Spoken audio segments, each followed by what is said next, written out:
Con em bé ở đấy này. Ra đây chú hỏi nào. Thế các con nhận ông đi đâu? Ông đi bán con người kia. Thế con ở nhà ở với ai? Ở nhà ở bà. Anh không phải là con đẻ của mẹ anh đâu. Mẹ đẻ của anh bỏ đi lâu lắm rồi. Anh cũng không biết nên buồn hay nên vui nữa.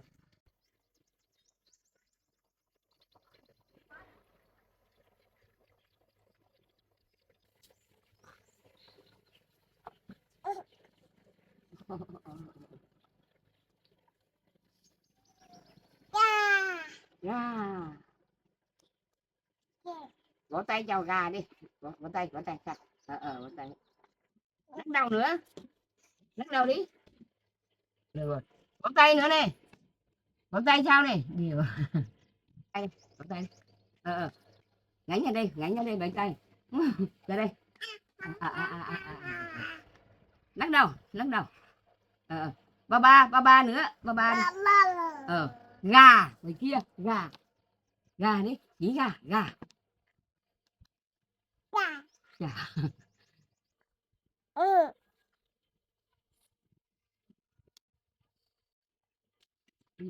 Gà kia, ra ngoài kia.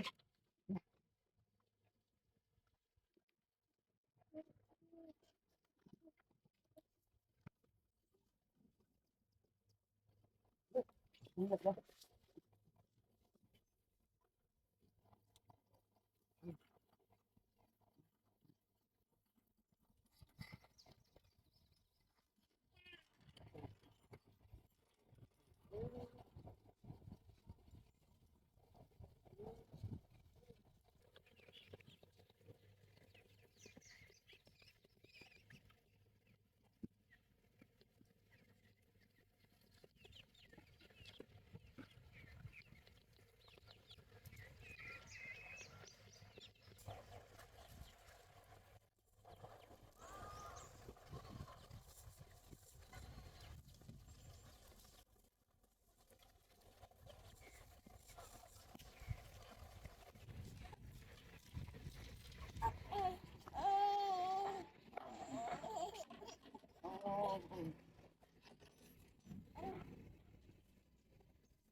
Trên con chúa đi trên con chúa.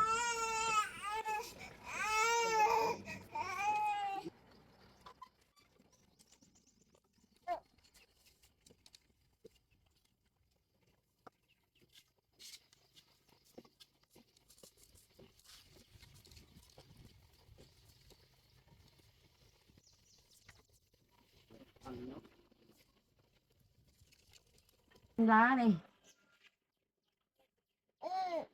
Ai vậy đấy, có phải thủa cho trên tay, có phải là này cho trên chân, để xem đi. Con thủa ăn lá kia đẹp đẹp kia, biết thích không nè, nhìn thủa đây.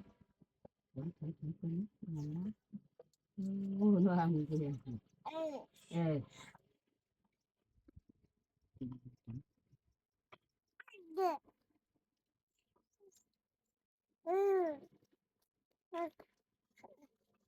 Chú thủa con nè.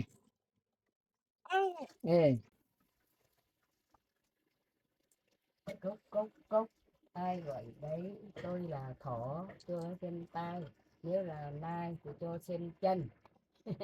Nó nói gà không phải gà, thỏ.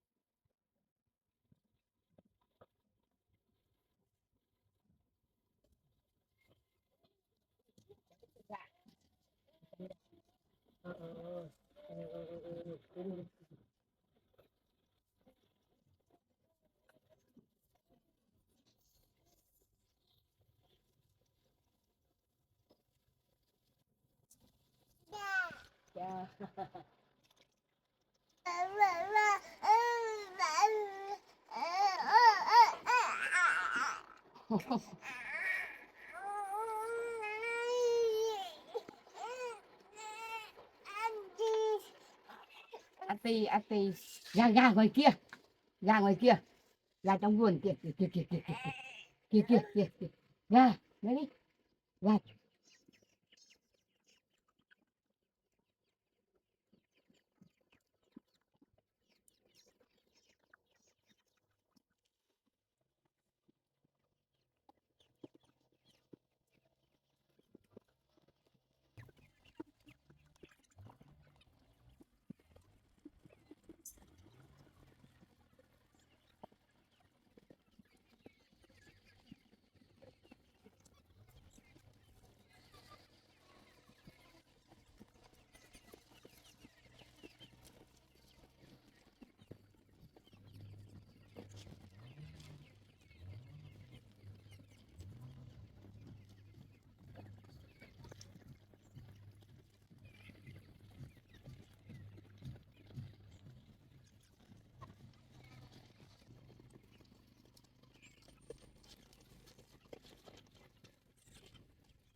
Cháu đi làm việc này để cháu để con vào trong nha.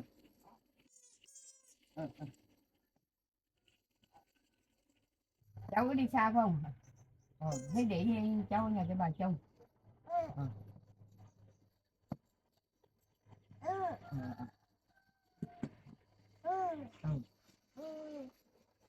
Ở nhà với bà nhá, bà đi làm thuê kiếm tiền nhá. Nhà với bà.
ơi,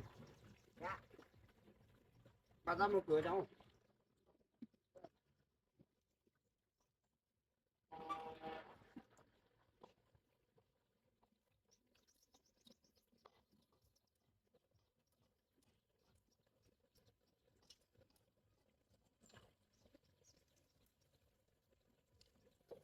Bà đang cầm chìa. Vâng. Để cháu mở cho. Mận đến đâu bà? Mà đi làm ở bên cánh đồng bên kia. Bên kia. Vâng. Đi lâu chưa? Đi đây lâu rồi. Lâu rồi. Em bé đâu hả bà? Em bé ngủ.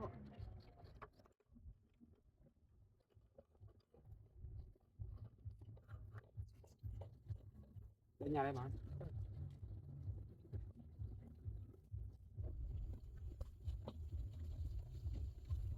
Hôm nay cháu nghỉ sớm. Vâng. Cháu lên với Mận. Vâng.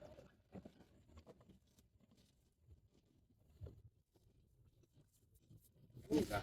Cháu rồi.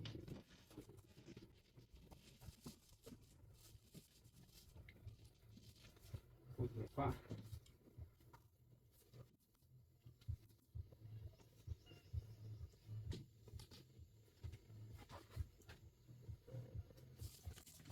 Lên nó mua ít đồ ăn cho Mận, mua ít hoa quả về mang lên cho bà với Mận ăn đây này.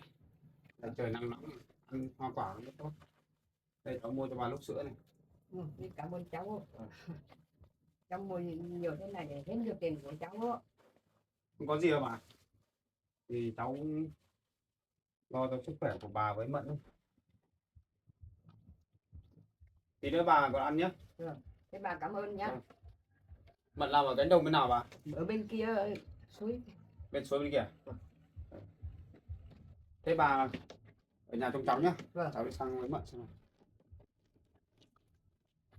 Quên mất rồi. Cháu quên mất.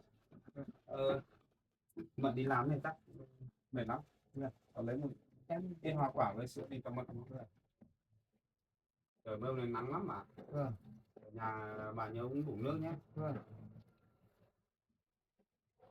Món cơm món cháo cho em bé ăn nhé. Vâng.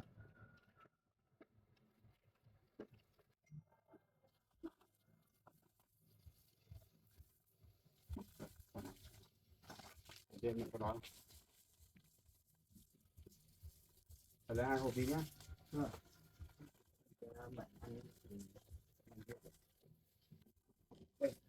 Tàu sữa nha bà. Vâng. Mận.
Em nằm ở đây.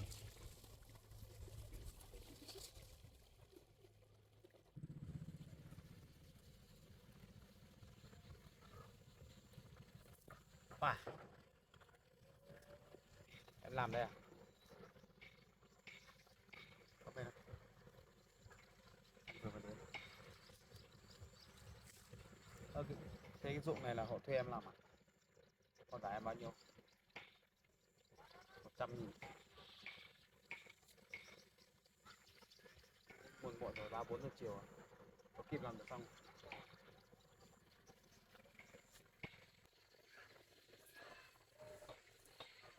Cái chai sườn hết rồi. Thôi cái này nếu mà không xong thì mai làm tiếp cũng được. Tại sao đâu, bây giờ cũng muộn. Thôi em chỉ ăn hoa quả đi, anh mua ít hoa quả với sữa cho em uống. Để anh làm cho nhé. Anh hộ em làm nhé. Ra bên kia ngồi cho mát, bên kia anh dâm.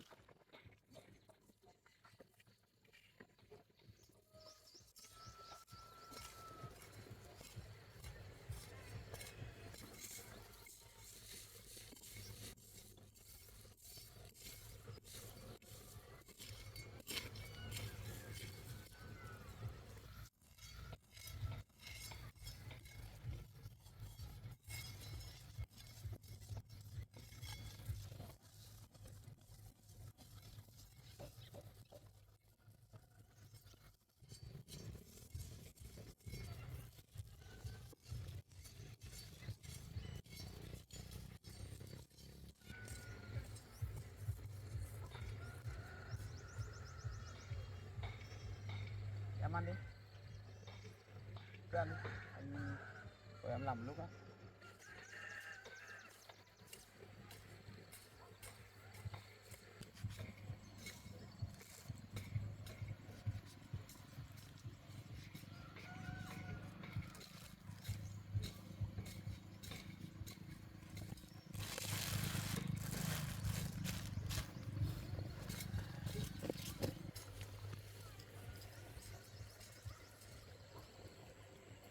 Em không ăn à?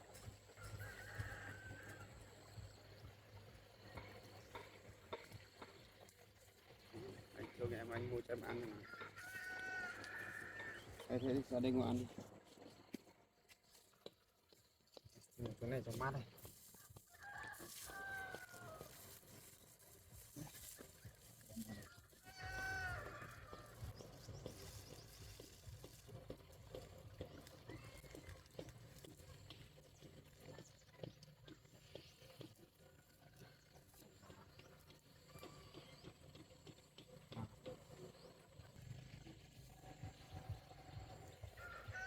Xoài ngon lắm đấy. Xoài này không phải xoài chua đâu, xoài ngọt.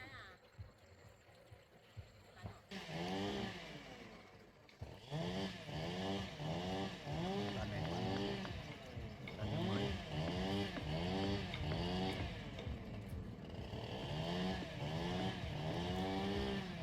Đi ăn xoài không? Nói lên đây cũng một.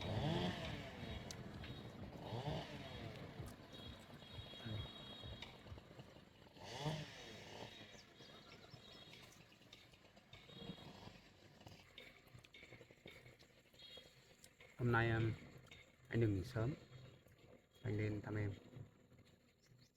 Giờ này cũng hơn 4 giờ chiều rồi. Chắc em làm cả buổi chắc cũng đói đúng không? Em mua mấy cái bánh mì này để cho em ăn.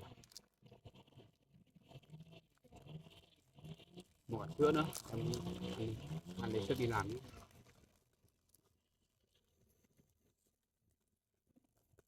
Trường em vẫn bảo ngày nào cũng phải đi làm lấy tiền mà thuê cho họ. Mấy nữa em mà cái vườn rau mình mà tốt thì em chăm sóc kinh tế nhé. Hái một phần đi bán thì khó làm vườn chăn nuôi có thêm thu nhập, đỡ phải đi hái hoa quả chỗ xa, hái rau đi bán nó vất vả lắm. Ăn đi em, ăn đi.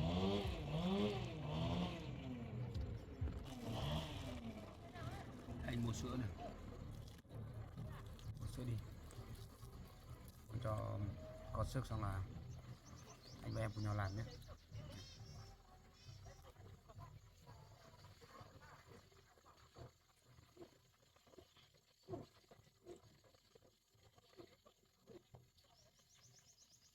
Ngon không? Anh đi ăn nhiều.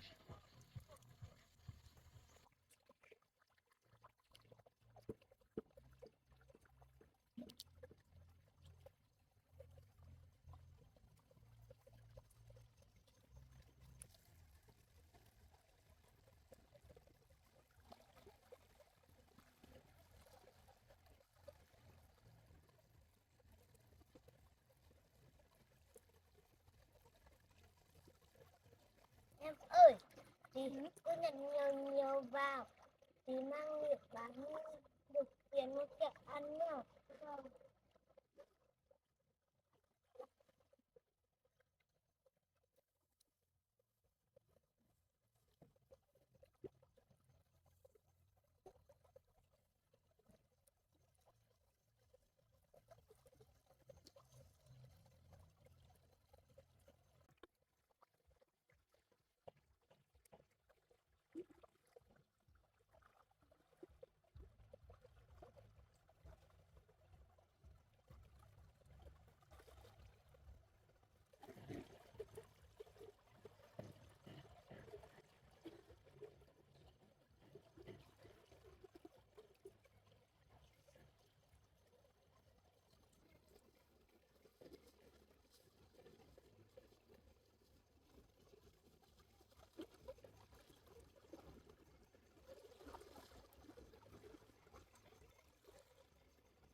lấy ông lấy ông bán lấy thực việc thì không có đồ ăn đâu.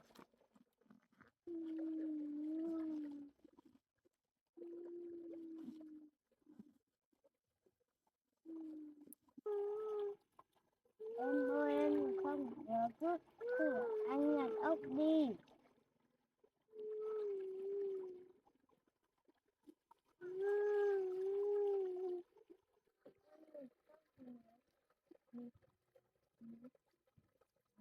Em ơi em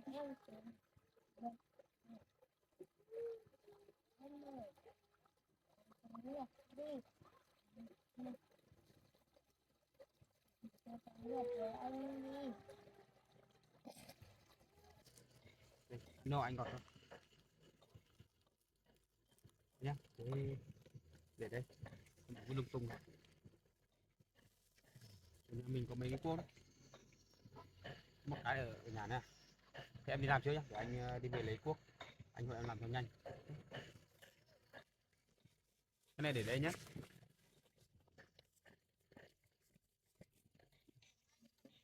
Làm trước một tí nhá, anh chạy về nhà lấy cuốc anh hộ.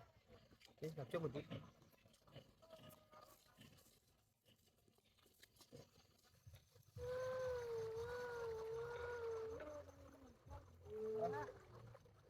Có em bé ở đấy này. Này con ơi, anh em làm gì ở đấy đấy? Nhặt ốc à? Sao lại để cho em khóc ở trong suối này? Nào ra đây chú hỏi nào. Anh chú xem nào. Làm sao đây con? Làm sao? Sao lại không? Bố mẹ con đâu? Sao lại để con anh em ra suối này? Bố mẹ chia tay rồi. Bố mẹ bỏ nhau à? Ừ, Thế em sao không? em đói. Em đói á? À, con đói à? Thế hôm nay con không ăn gì à? Chưa ăn gì hả? Thế các con nhặt ốc đi đâu? Ông cứ bán lấy tiền. Ồ, nhặt ốc thì bán lấy tiền à? Thôi con lên đây, lạnh lắm. Đứng ở dưới nước cái lạnh lắm nhé. Lên đây. À, lên trên này, lên trên này. Lên đây chú thương nào. Lên đây nào. Nào, một lên nào. Nhỏ tuổi thế mà đã đi kiếm tiền rồi à? Con có đói không? Đói. Ngày nào các con đi nhặt ốc này à?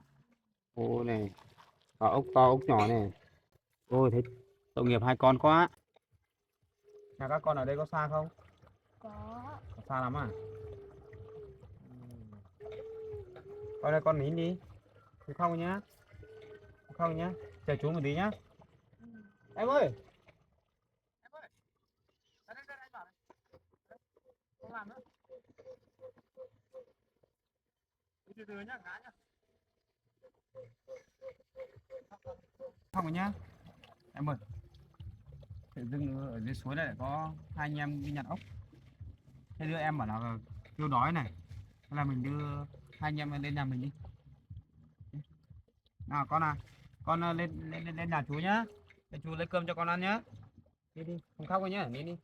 Nào lên đây.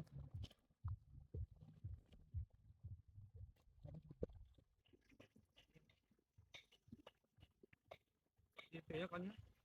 Các con đói lắm rồi à? Đến nhà chú lấy cơm cho ăn nhé. Chú đi cẩn thận nhé. Chờ chú đi, chú mở cửa nhá. Chú một tí nhé. Thế chờ chú một chút nhé. Đây. Nào. Vào đây nhé.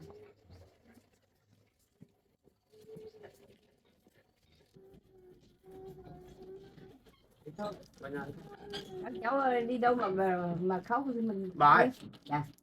Tự dưng cháu thấy hai em bé này ở dưới suối á. Rồi. Chả biết thế bảo là đói khóc. Ô, vào đây tí nữa bác lấy cơm đến cho cháu ăn.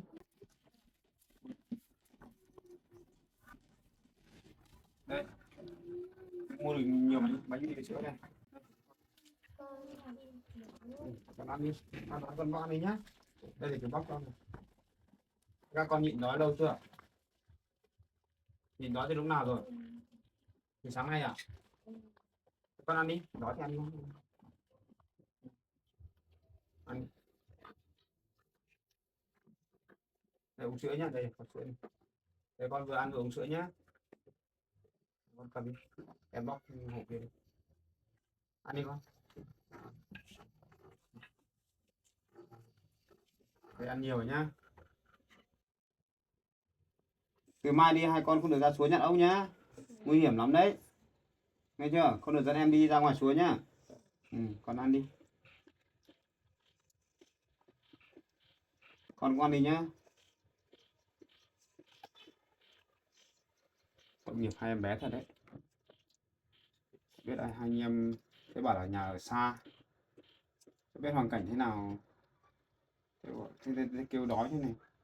Ăn đi con. Thế con ở nhà ở với ai? Ở nhà ở bà. Ở với bà á? Ồ nhỉ. Mỗi mình bà thôi à? Phải. Thế bố mẹ bỏ nhau lâu chưa? Bỏ nhau lâu. Lâu rồi á? Đang thương thật nhỉ. Thế con ăn đi.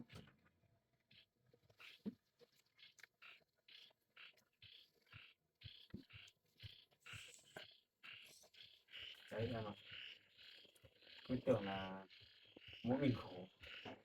Hai bé còn khổ hơn ấy. Tưởng hai bé quá. Hai bé phải vất vả để đi nhặt ốc để bán lấy tiền này. Ăn đi con. Ăn nhiều nhá.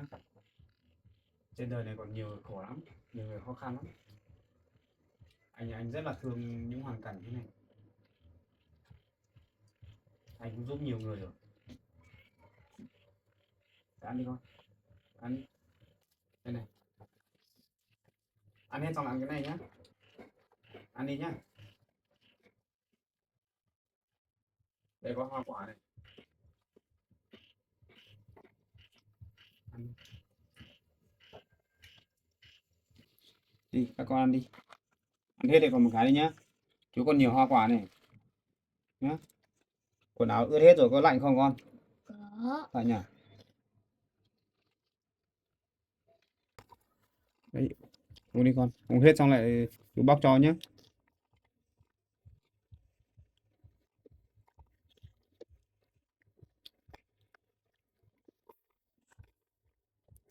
Các con ăn no chưa?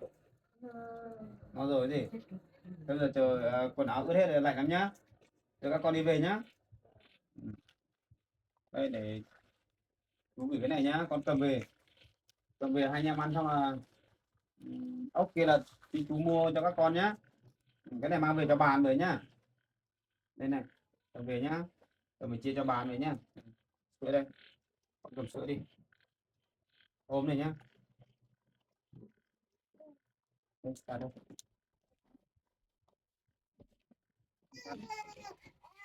Ôi, em bé dậy rồi. Dậy rồi. Mình còn đang ngủ các anh rồi đi. Ốc về rồi. Này, đi con nhé. Đi về nhá. Chú bảo này. Cái ốc này là chú mua lại nhá. Chú cho tiền các con cầm về cho bà nhá.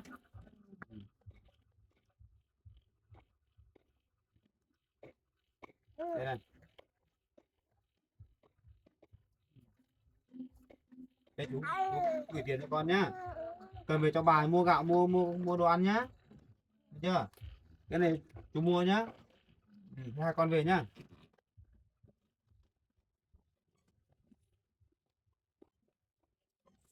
Tự con nhá.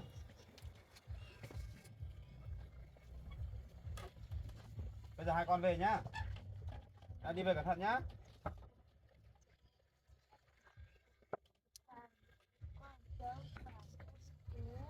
Được rồi, ngoan lắm nhá. Đi về nhá. Nhớ đi đưa tiền cho bà nhá.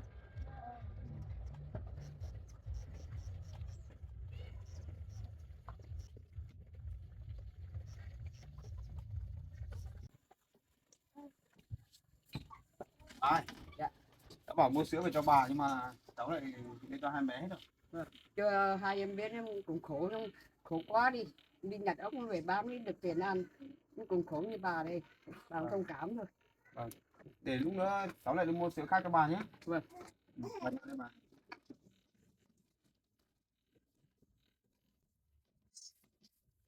Thôi, bây giờ anh em mình đi làm việc cái gì? Ngoan nhá.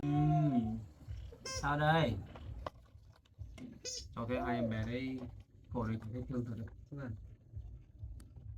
Chẳng biết là bố mẹ của hai em bé đấy mở nhau lâu chưa? Bữa được thời gian thôi. Nói chung là cái thương. Thôi bây giờ bà cho em bé nhá. Vâng. Mình lấy làm cái gì? Bà cho em bé nhá. Ôi, lại đi theo mẹ rồi. Ba bế em bé đi. Bà trông em bé nhá. Vâng. Để cho em bé ra ngoài nhé. Vâng.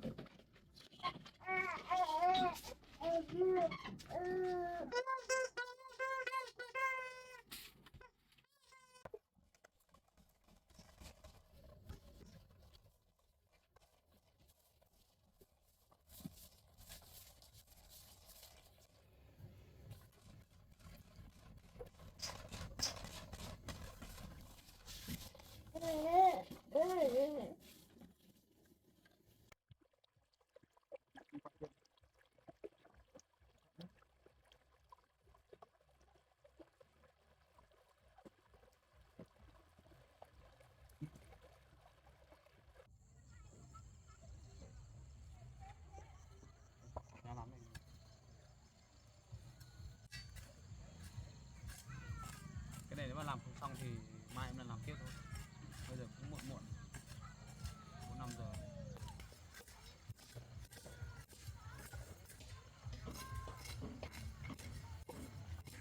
Giờ này nắng lắm. Thì hôm nào anh lên anh mua cho em mấy cái áo dài, với cái mũ ấy để đi làm cho đỡ nóng. Một cái chưa đủ đâu nhé. Là anh mua 2 cái. Mua thêm cái mũ trùm đầu nữa cho nó đỡ phải cháy da, không may xấu đấy. Làm đi.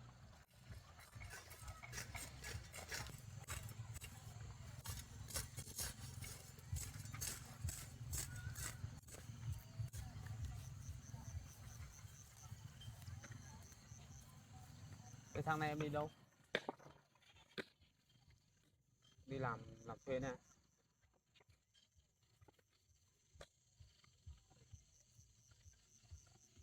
Đi làm một ít ngoài kìa. Không cần em chăm chỉ thật đấy nhỉ. Điều gì em cũng làm được. Tôi cố gắng của em ạ. Mình cứ thật chăm chỉ vào. Một ngày nào đấy mình sẽ có cuộc sống tốt hơn. Bây giờ có anh bảo vệ chăm lo cho em rồi, em cũng đỡ vất vả hơn. Kế của em mà không ác ấy. Chắc em chắc cũng không khổ như đâu nhỉ. Từ lúc em bầu rồi. Nhưng mà cũng tốt thôi. Cũng cảm ơn bà thôi nhỉ. Bà đối xử không tốt với em thì anh mới gặp được em chứ. Thôi làm đi. Anh ít khi đi làm cỏ nướng này lắm.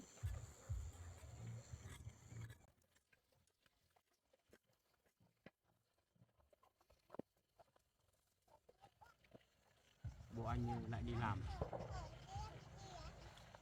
Tôi bảo là mấy hôm nữa về. Cũng may bố anh đi làm ấy. Không là bố anh cứ nói anh thế này thế kia, bảo là không lên đây nữa. Cũng không hẳn là bố anh cấm đâu, hoặc là các bố anh như kiểu chắc là bố anh bị như kiểu là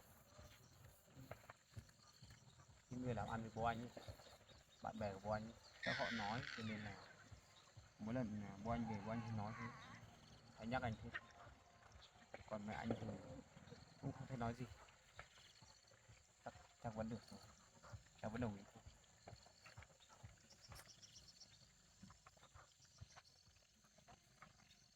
Sao đâu. Đây thì anh với em yêu nhau thì chẳng sợ, anh chẳng sợ gì. Cũng không hẳn là bố mẹ anh không thích đâu,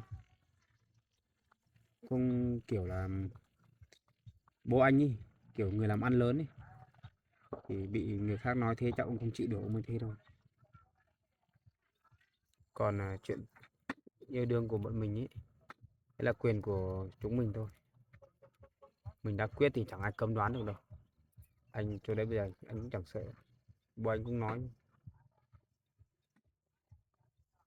em đừng sợ nhá. Anh có một chuyện này lâu lắm rồi anh cũng định nói cho em biết đấy, chuyện gia đình anh thôi. Thật ra là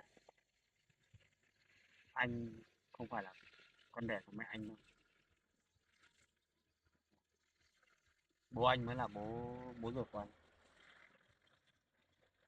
anh là con của mẹ kế đấy. Em đừng nói nữa thì mình đi ra ngoài bảo ai nhé.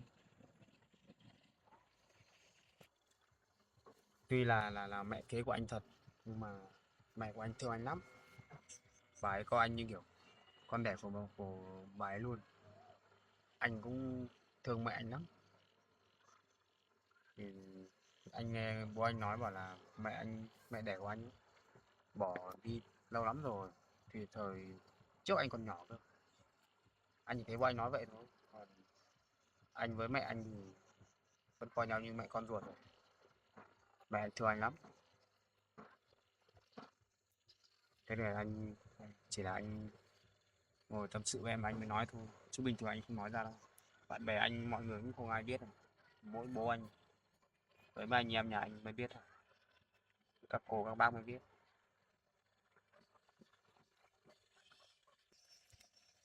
Em không biết là bố anh là có người làm ăn hay đi làm ăn xa. Thì trước mẹ đẻ của anh ấy thì là thời thời còn trẻ đấy, thì bố anh ở xa nhà ấy, không hay về nhà mấy. Về sau mẹ của anh là bỏ bố anh đi, bây giờ bố anh đi làm ăn xa ấy, xong là mẹ anh bỏ đi rồi, hai vợ chồng bố mẹ anh bỏ nhau hết. Xong bây giờ bố anh mới lấy mẹ bây giờ này, mà không có con đâu, mà thế nên bà ấy mới coi anh như kiểu con ruột ấy. Mẹ anh có hoàn cảnh riêng của mẹ anh đấy, chứ không phải là hoàn hảo như em nghĩ đâu. Anh cũng có hoàn cảnh riêng, nhưng mà bây giờ bố mẹ anh cũng lo cho anh có nghề nghiệp đầy đủ hết rồi. Đấy, cho nên là bố mẹ anh cấm đoán anh yêu em ấy là cũng có lý do. Anh cũng nếu mà buồn thì cũng không hẳn là buồn được. Em khóc ấy. Em thương anh hả? Thì anh cũng không không trái gì mẹ đẻ bạn đâu. Anh cũng đang đi tìm mẹ anh ấy nhưng mà cũng không chưa tìm thấy. Chẳng biết mẹ anh bây giờ bỏ đi đâu. Nhưng mà thôi, hoàn cảnh là thế thì không chấp nhận. Sao đấy? Em khóc á? Sao lại khóc? Em thương anh hả? Thôi chuyện qua rồi không khóc nữa. Để chuyện gia đình anh thôi. Đi đi, không khóc đâu. Thôi không khóc nữa. Chắc chắn là một thời gian nữa anh sẽ tìm thấy mẹ anh. Thì anh cũng nghe bố anh nói bảo là trước cái trước thời mà anh còn đi học cơ. Anh đi học kia thì mẹ của anh ấy có về tìm bố anh, mà bố anh không chấp nhận. Mà lúc đấy anh đi học anh cũng chẳng biết đâu, anh từ lúc đấy giờ anh chưa được gặp lại mẹ đâu, chẳng biết bây giờ bà ấy sống thế nào.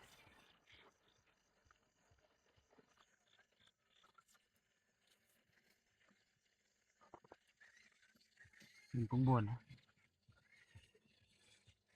Thôi nhỉ, muộn, 6 giờ tối rồi, mình nghỉ đi nhỉ. Còn nhiều nhiều ấy, lúc nào em làm tiếp nhé.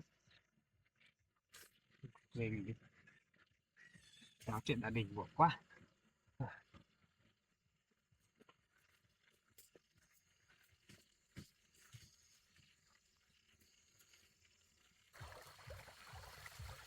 tối là khó thôi anh cõng em đi ôi ngại rồi vậy cứ đâu lâu lâu mới được anh cõng có đấy